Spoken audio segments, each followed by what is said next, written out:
Hola, soy Jack Perkins. Bienvenidos a Biografía. Durante la Segunda Guerra Mundial estuvo en todas partes, evacuando tropas en Dunkerque, fortificando a Inglaterra. Estuvo en la derrota de Rommel en África y luchó en la toma de Sicilia. Y comandó las fuerzas aliadas en el ataque más importante, la invasión a Normandía. A lo largo de estos años, el general británico Bernard Montgomery se dedicó a una causa de lento pero firme progreso, que llevó finalmente a la liberación de Europa. Sus hazañas lo hicieron héroe de su nativa Inglaterra y alrededor del mundo. Hoy en Biografía, la historia de la más meticulosa y persistente estrella militar del siglo, Monty. Fue un soldado de inquebrantable disciplina y decisión, pieza clave para los británicos contra el ejército nazi de Alemania durante la Segunda Guerra Mundial. As a field commander, he really has no equal in the 20th century. Para sus aliados, él fue una tabla de salvación. Eisenhower once said that Montgomery was a good man to serve under, a difficult man to serve with, an impossible man to serve over. Su sentido de responsabilidad fue tal que él mismo se comparaba con Alejandro Magno y Napoleón. Churchill said to the king, "You know, Your Majesty, I sometimes have a feeling that Monty's after my job." The king replied, "Oh, do you? I thought he was after mine." Su nombre fue Bernard Law Montgomery, mariscal de campo, pero el mundo lo conocería simplemente como Monty. Bernard Law Montgomery, el general de los soldados. El Alamein, 50 millas al oeste de Alejandría, en la costa norte de Egipto. En el verano de 1942, el ejército británico estaba realizando un último esfuerzo en África del Norte contra la imbatible división de Rommel. Inglaterra estaba desmoralizada. Los británicos necesitaban desesperadamente una victoria, luego de 2 años de reveses y humillaciones. El Consejo de Guerra decidió que necesitaba cambiar el liderazgo, pero Inglaterra se quedaba sin generales luchadores. Fue entonces cuando decidieron probar fortuna con un poco conocido oficial de entrenamiento, el teniente general Bernard Law Montgomery. Montgomery era un soldado de precisión y disciplina, conocido por su total dedicación a su profesión. De hecho, toda la vida de Montgomery pareció haber sido un continuo entrenamiento para el papel que le tocaría desempeñar. Bernard Law Montgomery nació en el vicariato de San Marcos, Londres, el 17 de noviembre de 1887. Fue el cuarto hijo de los 9 que tendría el vicario episcopal Henry Montgomery y su joven esposa Non. Las primeras batallas del joven Bernard serían con su madre. His mother would say to his sister, "Go and find your brother, and whatever he's doing, tell him to stop it." He was a very pugnacious youth, and I think he was terribly unhappy. I think what people often misunderstand when they think of this rather austere military commander is that he was a deeply emotional man, and I think his problem always was that he was desperate for his mother's affection and never got it. Acerca de su padre, Bernard una vez escribió: "Si hubo santo alguno sobre la tierra, ese fue mi padre. Él trató de llevársela bien con mi madre, pero ella siempre lograba que él hiciera lo que ella quería." Los padres de Montgomery tenían distintos conceptos acerca de la educación de los hijos. Un día el padre de Bernard lo consiguió fumando. Entonces tomó a su hijo y lo llevó a la iglesia, donde rezó con él. Cuando finalizaron, el padre le dijo a Bernard que estaba perdonado, pero cuando regresaban a casa, la madre lo esperaba para castigarlo. He always had a chip on his shoulder. He was always fighting against authority, and authority really meant his mother. Cuando Bernard tenía 2 años, el padre fue nombrado obispo en Tasmania. La familia viajó entonces a esta colonia insular al sur de Australia y permaneció allí por 12 años. Tasmania era un lugar rudo, muy lejano a la comodidad de Londres. He was brought up in Tasmania and, in a sense, acted the colonial all the time. He was really very anti-establishment, hated social snobbery, which of course was what he found when he came back from Tasmania as a teenager. La familia regresó a Inglaterra en 1901 y Bernard fue matriculado en la escuela St. Paul. No era un estudiante brillante. Un profesor lo describió como atrasado para su edad, pero sobresalía en el atletismo.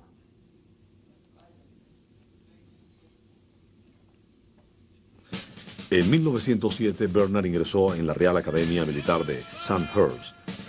En Sandhurst, Montgomery estaba rodeado por cadetes de familias nobles y adineradas. Sus padres, mediante sacrificios, podían enviarle solo 2 libras al mes. Por primera vez, Bernard sintió la distinción de clases y el esnovismo existentes en el ejército para la época. Sin embargo, esta situación no disminuyó en modo alguno su capacidad para destacarse. At Sandhurst, he lit the shirt of an unpopular cadet on fire, and before the man could get the shirt off, it burned him fairly extensively on his buttocks and lower back, and Montgomery came close to being thrown out of school, and it was his mother's intervention that saved him. Gracias a esta experiencia, Bernard decidió cambiar su vida y comenzó a trabajar duro y dedicarse a sus estudios. Luego de la graduación se enlistó en el Real Regimiento de Guerra en la frontera norte de India en diciembre de 1908. Para entonces Montgomery era frágil, con una estatura de 1,68 metros y un peso de 69 kilogramos. Tenía 21 años. Como un joven oficial, Montgomery era poco diestro en las maniobras. He didn't have many friends. I think the problem was that he was so very ambitious. It was considered to be a punishment to sit beside Montgomery at breakfast time, for instance, because from the moment he woke up, he wanted to talk about the army and about command and leadership, and people found that very trying. Cuando comenzó la Primera Guerra Mundial, en agosto de 1914, el entonces teniente Montgomery, de 26 años, fue embarcado a Francia en la 4ª División. Su batallón vio acción casi inmediatamente y sus experiencias en batalla dejaron una indeleble impresión en el joven teniente. Él vio a los comandantes ordenar a sus tropas el ataque, sin importarles la seguridad. Soldados enviados a combatir sin ser respaldados por el fuego de la artillería. Él nunca vio general alguno en la línea de combate. Monty, in fighting the First World War, gradually became aware of incredible incompetence, not so much on the part of the soldiers, the ordinary soldiers, but on behalf of the leaders. And he wrote to his mother and said, "They're so courageous, but it's so sad. They think that the only task of a soldier is to show courage in battle. That's not the point of battle. The real point of command is ensuring that you survive the battle." Ese octubre, Montgomery recibió un disparo en el pecho y pasó el resto de la guerra fuera de combate. Posteriormente se convertiría en primer oficial de entrenamiento. Sus experiencias en batalla le habían proporcionado firmes convicciones acerca de la manera de manejar a los hombres en combate. He thought the trenches were a dreadful experience, and he learned from that that there must be a tremendous concentration of power in order to break through. And throughout his career, he will insist on the concentration of men and machines and firepower to keep the casualties of his soldiers down. Durante los 20 años siguientes, Montgomery se dedicó al perfeccionamiento de su profesión. Estuvo en acción en India, Palestina e Irlanda del Norte. He was absolutely, ruthlessly mission-oriented. So he became known as being tough to deal with, but at the same time, a man to get things done. He was absolutely respected by everyone who knew him. He was also not well liked by some who knew him. And that jealousy carried forward into World War II. Su carrera lo absorbía día y noche, y él perdió el interés por los eventos sociales y hasta por las mujeres. Suddenly he saw that in post-war conditions he was unlikely to be promoted to lieutenant colonel and commander of an English battalion unless he was a married man. La señora Betty Carver era una viuda inglesa que tenía 2 hijos. En 1926 ella y Bernard fueron presentados durante unas vacaciones esquiando. Montgomery, soltero empedernido, se enamoró y pronto le propuso matrimonio. En 1927 se casaron y un año después nació su hijo David.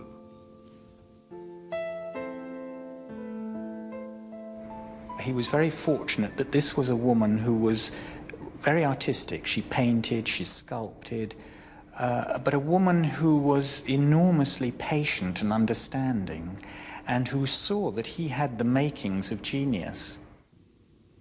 Durante 10 años, Montgomery fue muy feliz en su matrimonio, completamente dedicado a su esposa Betty. Ella era, a opinión de los amigos, una excelente coronela. She made him a home and made him comfortable in a home in a way he had never seen, and certainly in a way that went far beyond what he remembered about his own childhood and the way his mother behaved. Pero la felicidad de la pareja terminó una tarde, durante unas vacaciones en la playa. Betty fue picada por un insecto. La picadura se convirtió en infección y rápidamente envenenó la sangre. En esos días no existían los antibióticos y era poco lo que los médicos podían hacer. Betty Montgomery murió en brazos de su esposo el 19 de octubre de 1937. Estuvieron casados durante 10 años. La repentina muerte de Betty y el terrible sentimiento de pérdida tuvieron un efecto devastador en Bernard, pero su tristeza tuvo que ser abruptamente dejada atrás cuando los vientos de guerra comenzaron a soplar nuevamente. Desconsolado por la muerte de su esposa en 1937, Bernard Montgomery, ya de 50 años, se aisló en su casa sin hablar ni ver a nadie. Monty was really devastated after his wife died, and it's probably true to say that he had a nervous breakdown. He wrote these incredibly emotional letters to his stepson saying, I just will never get over this. And he, who was so very much in charge of his own life and operations, simply collapsed. He couldn't give any orders, he wouldn't answer the telephone, he just turned totally in on himself. After a few days, he decided to pull himself together, and he called up his chief of staff and he said, Simbo, I've let things go in recent days. I want all my papers on my desk at 9 o'clock tomorrow morning. And he virtually, after that moment, never referred to his wife again. Montgomery, desconsolado, una vez expresó, estoy moralmente derrotado, no tengo a nadie a quien amar, excepto a David, y él está lejos en la escuela. The first holidays after my mother died, I was alone with my father in this house in Portsmouth. And looking back on it, he was pretty shattered by the whole thing. And I presumed he was a very troublesome, sort of precocious child. And so it must have been extremely difficult for him. Montgomery se dedicó por entero a su trabajo. Entonces, general de brigada, puso todo su empeño en convertirse en un hombre que Inglaterra nunca olvidaría. La Primera Guerra Mundial había finalizado con un armisticio, pero no con la rendición. Ahora, 20 años después, Alemania estaba nuevamente amenazando a Europa y Montgomery deseaba estar listo cuando la guerra llegara. En 1939, el general de división Montgomery fue enviado a Francia como parte de las fuerzas expedicionarias de Inglaterra. Allí esta misión prestaría ayuda a la defensa francesa en contra de las fuerzas invasoras alemanas. La tercera división de infantería de Montgomery, conocida como la División de Hierro, tomó posición cerca del lugar donde 25 años antes el general había sido herido. Desde ese momento, él había comandado cada unidad militar y entonces ya era conocido por su magnífico profesionalismo. En mayo de 1940, la guerra relámpago o Blitzkrieg de Hitler atacó la costa de Francia a lo largo del Canal de la Mancha.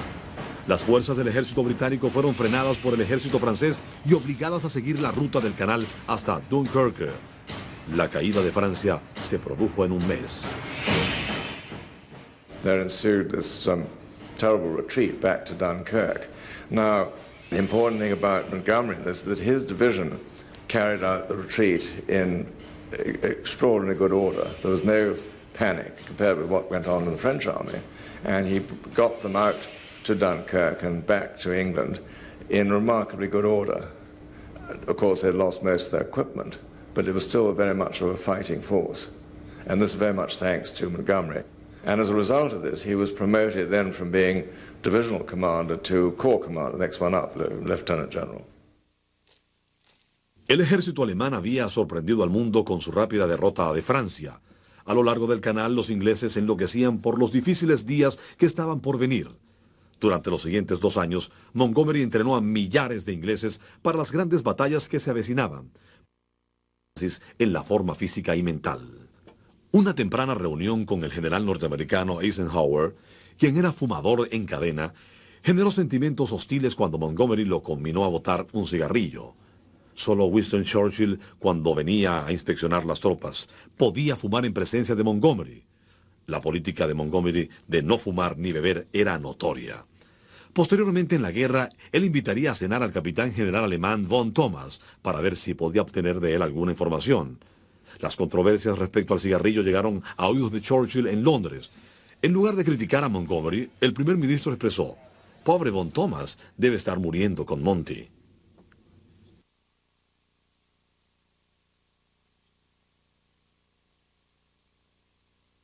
So quite different. Churchill liked his drink and cigars. Monty was abstemious and wouldn't touch alcohol, wouldn't touch a cigarette. Churchill was very expansive in conversation, whereas Monty was rather apt to lecture people. But somehow or other they both got on. They both came from an English public school background, and both had senses of humour. So it was a very happy relationship. A lo largo de su carrera, Montgomery había cosechado muy pocas amistades a causa de su arrogancia y sus modales. Well, Monty was an excellent soldier, but always somewhat eccentric, always taking risks, chances, saying things that were impolitic, every once in a while getting in trouble with his superiors. Monty was not politically correct. Ahora, en la primera parte de la guerra, Montgomery se encontró con que a otros comandantes les asignaban misiones más importantes, por lo que comenzó a considerarse incompetente. Frustrado, concentró sus energías en prepararse para una invasión que nunca llegó. Pero pronto la suerte cambiaría para Bernard Lord Montgomery. En el verano de 1942, los ojos del mundo estaban puestos en África del Norte, cuando después de 2 años de lucha, primero contra los italianos y luego contra los alemanes, el ejército británico parecía tener su gran oportunidad en la guerra. El general británico Eisenhower había movilizado sus fuerzas 400 millas a lo largo del desierto hasta El Alamein, donde se atrincheraron y esperaron a la unidad armada de Rommel. Demasiado extendidos y escasos de abastecimiento, los alemanes atacaron en julio, esperando un rápido exterminio, pero los británicos resistieron el ataque. Por los momentos, solo hubo silencio mientras ambas tropas se preparaban para la confrontación final. De regreso en Londres, un impaciente Churchill, bajo la presión de la opinión pública y de los aliados rusos, decidió que Eisenhower estaba faltando a su deber y retrasando el ataque, por lo que hizo un cambio en el puesto de comando.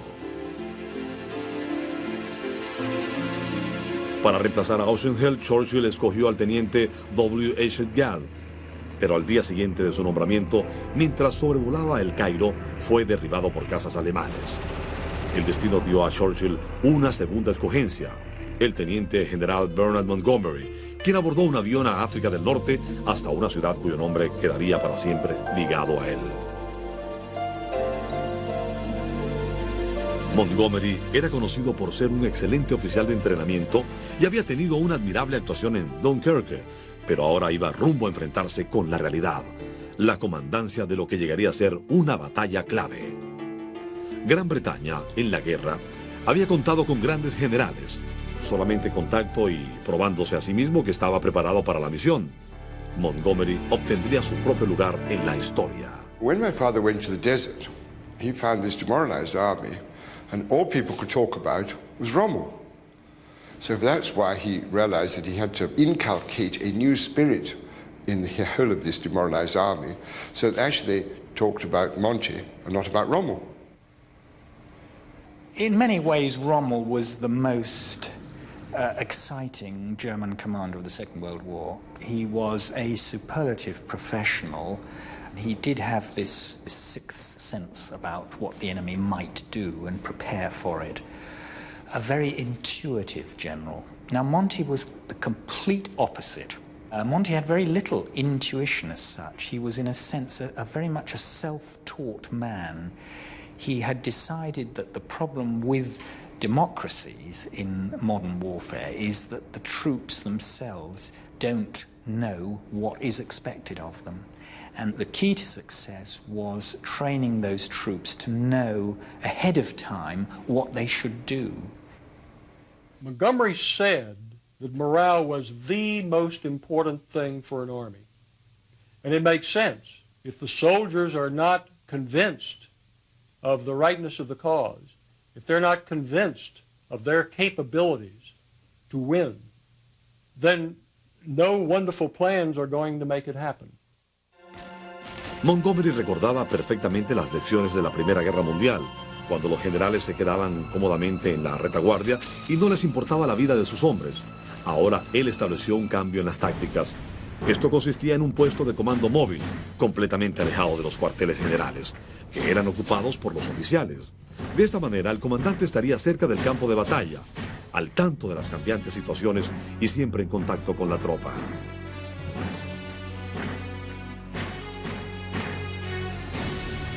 La reputación de Montgomery de líder exacto, pero muchas veces excéntrico, lo acompañaban desde Inglaterra. Ahora él deseaba cultivar una imagen más simpática, adoptando un estilo más juvenil, mediante el uso de trajes y bufandas que le favorecían. De esta manera, Montgomery se convirtió en un comandante de batalla con estilo individual, tanto en imagen como en hechos. Esta imagen lo identificaría para siempre entre su tropa, exactamente como él lo deseaba. El general Montgomery se convirtió simplemente en Monty. En pocas semanas, Monty y su 8ª división se encontraron atrapados en una desesperada batalla con el legendario Afrika Korps de Alemania y el general que llamaban el zorro del desierto. En agosto de 1942, la 8ª división de Montgomery aguardó en el desierto por el ataque alemán, que estaban seguros que llegaría. El mariscal de campo Erwin Rommel era el general favorito de Hitler y posiblemente el máximo comandante de Blitzkrieg. Él se había ganado una excelente reputación mediante su valiente y brillante conducta. En los últimos días del mes, Rommel ordenó atacar a la defensa británica situada más al sur de El Alamein. Montgomery había anticipado correctamente las tácticas alemanas y había ordenado a sus tanques atrincherarse. Los británicos esperaban atacar a la división blindada de los alemanes. Montgomery no permitiría que su ejército los persiguiera. La 8ª división, comandada por él, aún no estaba lista para enfrentarse al zorro del desierto en su mejor batalla. El éxito obtenido por la defensa dio al ejército de Montgomery la moral que necesitaban. Desesperadamente, luego de 2 años de reveses en el desierto, los superiores de Monty se sintieron aliviados. Al fin tenían al hombre correcto en África. Rommel was daring, impulsive, intuitive. Montgomery was intuitive, balanced, deliberate. You couldn't ask for a more exciting matchup. Monty fue nombrado comandante porque Auchinleck dudó en tomar la ofensiva contra Rommel. Ahora Monty estaba siendo presionado por Churchill para el contraataque. Firme en las convicciones adquiridas durante la Primera Guerra Mundial, Monty se rehusó a atacar. Sus tropas no serían enviadas al frente hasta que no estuvieran preparadas. Montgomery became almost a talisman to the British soldier, that they didn't know that he was not liked by other people in the high command and that he was held suspect by Winston Churchill on occasion and things like that. They realized that when you followed Montgomery, 2 things were going to happen. The first was you would probably win, and the second was that you were not going to be thrown away in some stupid, uncoordinated battle. The soldiers had an incredibly fierce devotion to the man. It was almost magical, because it was a mass hysteria type thing, because individually, Montgomery didn't evoke that from people normally, but from large groups, he had this tremendous sway over them. Finalmente, el 21 de octubre a las 9:40 de la noche, Montgomery dio la orden de abrir fuego. La batalla de El Alamein comenzó con 4 horas de fuego de artillería. Rommel no se encontraba en el lugar cuando se inició el enfrentamiento, pues se encontraba en Alemania.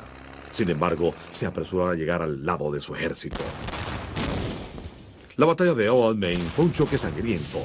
Ambos ejércitos tomaron posiciones desde donde podían vigilar al contrario. Varios días después del comienzo de la batalla, los británicos no habían tenido progresos en cuanto a la posición de los alemanes. Luego de 2 semanas de fuego cruzado y pérdidas por parte de ambos bandos, la 8ª división finalmente se adelantó. My father thought that Montgomery made never a mistake. Yes. Of course, his troops were stronger than my father's, and the time of big mobile battles were over. But Montgomery tried to arrive at his goals with a minimum of casualties, and he was always successful, patient, like a Czech player, stone after stone. El ejército de Rommel emprendió la retirada. Habían perdido 20.000 hombres, mientras que 30.000 más fueron hechos prisioneros. El número de pérdidas de los británicos ascendió a 13.650. Por los siguientes 6 meses, los aliados siguieron a Rommel 2.000 millas a lo largo de África del Norte, hasta Túnez. Rommel escapó hacia Europa, nunca más volvió a África del Norte.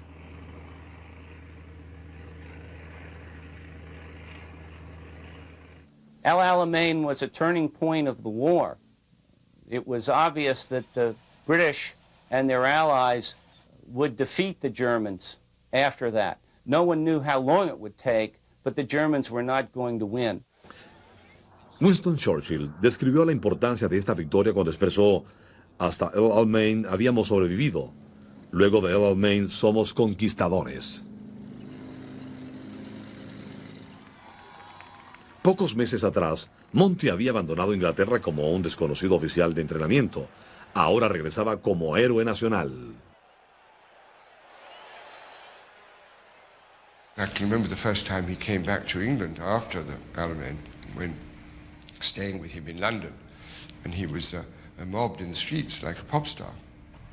We went to a theatre one evening in London, and as we sat down in this box, there was a standing ovation. The whole audience stood up and cheered. So it was a very strange feeling. Con la victoria en África del Norte, los aliados centraron su atención en Europa. Eisenhower, el general norteamericano con quien Monty tenía relaciones algo tensas, fue nombrado comandante de los aliados y superior de Monty. He didn't have any respect for Eisenhower as a commander, because first of all, Eisenhower had actually never commanded anything. Eisenhower, his whole career was on the staff. And my father had commanded every single unit from a platoon to an army group. Monty pensaba que las tropas norteamericanas que estaban bajo el mando del comandante general estaban aún demasiado inmaduras. Durante la invasión a Sicilia y la subsecuente toma de Italia en 1943, él insistió que a su 8ª división le debían permitir realizar el ataque. Pero Ike se rehusó.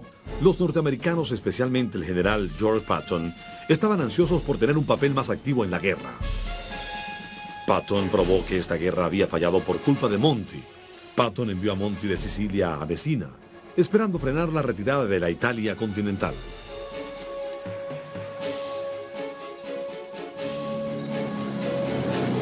Patton atacó de modo correcto, pero no logró hacerlo a tiempo. Los alemanes ya habían escapado a Italia. A finales de 1943, los líderes de los aliados acordaron que el próximo paso de la guerra sería la invasión a Europa por el frente occidental.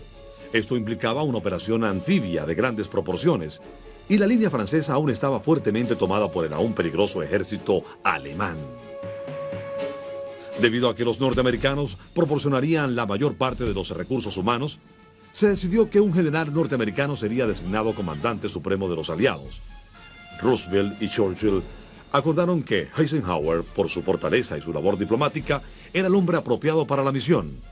Ahora los aliados necesitaban a alguien que dirigiera el ataque, un comandante cuya labor sería participar en el frente, en el comienzo de lo que ellos esperaban que sería el golpe final a Berlín. Ike escogió a Monty.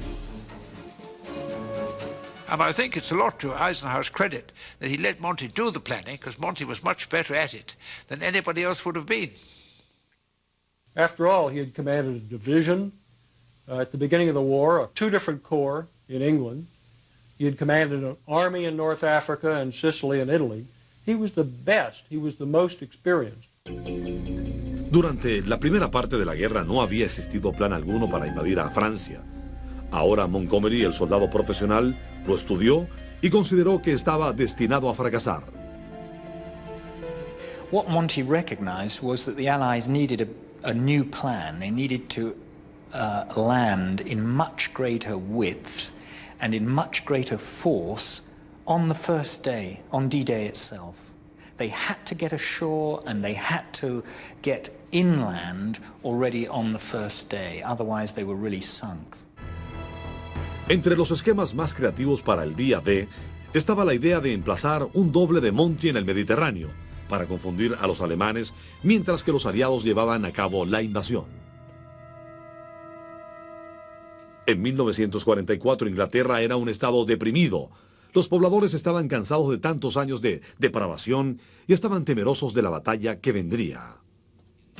En los días que precedieron al día D, Monty viajó por la provincia inglesa, visitando las tropas de distintas nacionalidades que se estaban preparando para la guerra. En cada parada, él caminaba alrededor de los hombres, hablándoles, explicándoles detalladamente lo que seguiría y qué papel cumplirían ellos en el esquema. Montgomery comenzó a incluir a los civiles en sus viajes moralizadores. Why is it that today the tide has turned and we are beating the Germans and coming towards the final climax of the war? I'll tell you why it is. It's because we've got far the best equipment and we've got far the best men. And women too. Far the best. Well, all these tours were very controversial because, of course, he was mobbed everywhere and he was a national hero. But, of course, he didn't have any political ambitions. In fact, he had a rather disparaging view of politicians. La noche del 5 de junio de 1944, Monty le aseguró a sus hombres que él estaba totalmente confiado de este plan. Luego, como era su costumbre, se retiró temprano y durmió plácidamente. Hubo pocos en las fuerzas invasoras que lograron conciliar el sueño.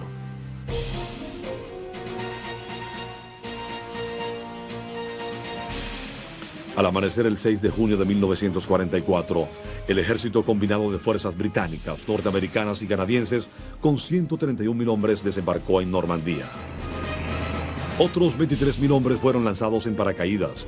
El segundo frente estaba en camino. The Normandy campaign, D-Day, Operation Overlord, was Monty's finest hour. He had considerably altered the original plan which he took over, extending the bridgeheads, extending the numbers of troops involved. And he was dead right on this, absolutely dead right. Los alemanes fueron interceptados, pero durante horas e incluso días después de la toma, ellos no cayeron en cuenta de la magnitud de la invasión a Normandía. The actual landings went fairly well. They got off the beaches fairly well. But then, you see, Monty's plan was to put his armor on the east side at a place called Caen, whereupon the Americans were to break through on the west. Well, the fighting at Caen went very badly, and Monty lost a great number of tanks and did not make any progress. And the Americans got very fed up with him. Eisenhower thought he was being too cautious, and this was when Churchill began to think that perhaps Monty wasn't doing as good a job as he should have done. De hecho, cuando se produjo el enfrentamiento de Monty con los alemanes, se movilizó la mayor parte de las fuerzas alemanas, lo que permitió a los norteamericanos avanzar por la línea occidental. La negativa de Monty a comunicarse con los aliados e incluso a mantener a Churchill informado, lo convirtió en el principal blanco de aquellos que querían un rápido fin para la guerra. La prensa británica y norteamericana deseaba publicar las razones por las que Monty estaba incumpliendo su deber. Su reputación como hombre de decisión se vio afectada. El 9 de julio llegó la calma y los aliados comenzaron a dirigirse a París. El mes siguiente, Monty fue removido de su cargo de comandante supremo de tropas y relegado a dirigir solo a las fuerzas británicas. Ese mismo mes fue promovido al rango de mariscal de campo. Esto no le produjo mucho consuelo. Él había perdido la confianza en Eisenhower e incluso en Churchill, y eso le dolió. Para reemplazar a Monty, Eisenhower se escogió a sí mismo. For Monty, the great tragedy of the Second World War was that at the moment of victory in Normandy, he was supplanted. The Americans took over field command under General Eisenhower, and he felt there wasn't a proper battle plan. Each commander was ordered to go ahead on his own front, and that the really important thing at that moment in the war was to present a concentrated drive straight into Germany. En ese ataque, Monty hizo algo inusual en él. Imprudentemente trató de hacer un puente aéreo en las afueras de una ciudad alemana. Las fuerzas de paracaidistas apoyadas por las unidades de cargas fallaron y se perdieron muchas vidas británicas.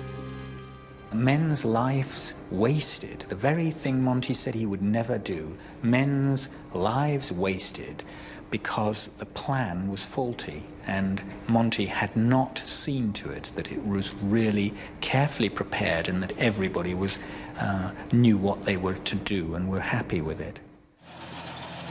En diciembre de 1944, Montgomery fue nombrado comandante temporal del ejército norteamericano en la batalla de The Bulge.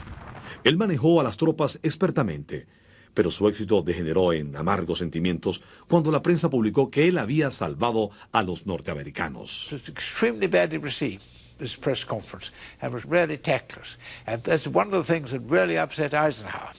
Now, as a result, Eisenhower would not let Monty, in the final offensive, push on to Berlin. Pero al final no pudieron dar el golpe a Berlín. Ni Monty ni sus rivales norteamericanos pudieron tener la gloria de capturar el máximo objetivo. En la primavera de 1945, Eisenhower pensaba que un ataque final a Berlín podría resultar en millares de bajas. A pesar de las protestas de Montgomery y Churchill, Ike esperó hasta que los rusos capturaran la Plaza Fuerte. Montgomery se pronunció contra la decisión hasta que Eisenhower amenazó con atacar. Silencioso, mas no convencido, sirvió lealmente a Ike hasta el final de la guerra. En esos días, todas las victorias eran percibidas con insatisfacción personal por Monty. I think Montgomery was extremely disappointed in not being the man on the white horse, as it were, to lead a conquering British army into Berlin after 6 years of war. Pero Monty al menos pudo conservar algo de su gloria cuando el comandante general del ejército alemán acudió al cuartel general de los aliados y anunció la rendición. Era el 4 de mayo de 1945. For Monty, the refusal by General Eisenhower to take Berlin from the West was really, as he said, the last straw, and he was deeply upset about that. And that really gave rise to his determination to make a grand gesture on German capitulation. So when he heard that the Germans wanted to surrender on the Northern Allied front, he made a great song and dance of it. He made quite sure that the BBC and all the American network cameramen were there in the tent to witness the Germans surrendering personally to him, Field Marshal Montgomery. He was determined there should be absolutely nothing spared, the Germans, and he treated them extremely roughly when they arrived. And he said, "Who are these men? What do they want?" And the films of the time were very evocative. This small, cocky British general in his rather scruffy battle dress, and these hugely tall, gaunt, sinister-looking Germans with their peaked caps and their black, shiny overcoats.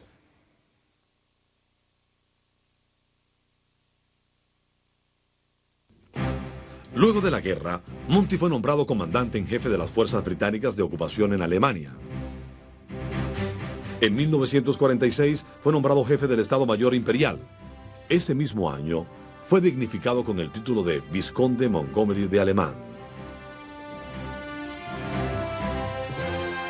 Monty permaneció activo durante varios años, ejerciendo el cargo de subcomandante supremo de la OTAN, bajo las órdenes de Eisenhower. Continuó sirviendo en el cargo bajo las órdenes de otros comandantes supremos norteamericanos hasta su retiro. He retired finally in 1958 as the longest serving officer in the history of the British Army, because he had been continuously in service since he was commissioned in 1908 until he retired in 1958. So he was 50 years as a serving officer in the British Army.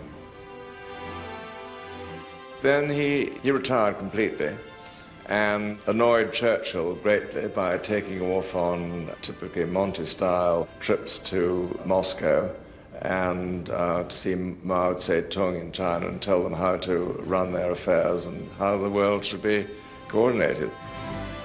El año de su retiro, Monty publicó sus memorias en las que criticaba a Eisenhower y otros líderes, tanto norteamericanos como británicos, lo que produjo resentimiento. Eisenhower reaccionó con indiferencia, pero en privado expresó toda su furia. La mordacidad de Monty le costó su amistad con Ike. Oh, he was a very vain man, Monty. He could not admit that he ever done wrong. That was his great weaknesses. And in his memoirs, he made out that everything had gone according to plan. But it wasn't true. The Battle of El Alamein didn't go according to plan. It was nasty hitch and hiccup in the middle of it. The invasion didn't go according to plan. And he makes out that Arnhem had been a great success. Well, that's quite untenable. And that's a great drawback to his memoirs. And then his old age was very sad for him. He was all by himself. He lived in the house at Islington Mill, surrounded by a housekeeper and retainers, being visited by dignitaries from all over the world, but getting older and frailer and fighting the old campaigns and in the way that generals tend to. It was, I think, a rather sad downturn to a life of enormous distinction. He was the best commander we had produced since Wellington. La salud de Monty comenzó a decaer a finales de los 60. En 1968 se retiró de la vida pública. Los últimos años antes de su muerte, en 1975, los pasó en cama en su hogar. Un retrato de él por Dwight Eisenhower permaneció colgado en su habitación. Montgomery was the preeminent commander of World War II. He exceeded any of the American generals in experience, in knowledge, in successful combat operations. He was up to the task in every way, morally, physically, mentally. But it was his buoyant spirit that brought the Allies through and led to victory. But I think that combination of ruthlessness, of simple command and leadership, of training troops to rehearse in advance what is expected of them, and this mindfulness about casualties, this determination, except for Arnhem, never to undertake an operation of war which will unnecessarily sacrifice human life, really raises him head and shoulders over most other British field commanders of the 20th century. I think that he would like to be remembered as being one of the greatest battlefield commanders of all time. And that is probably his great legacy as a great battlefield commander. Justo antes de su muerte, Monty le dijo a un amigo: "No me queda mucho tiempo para irme. Ahora tendré que ir al encuentro de todos esos hombres que asesiné en El Alamein".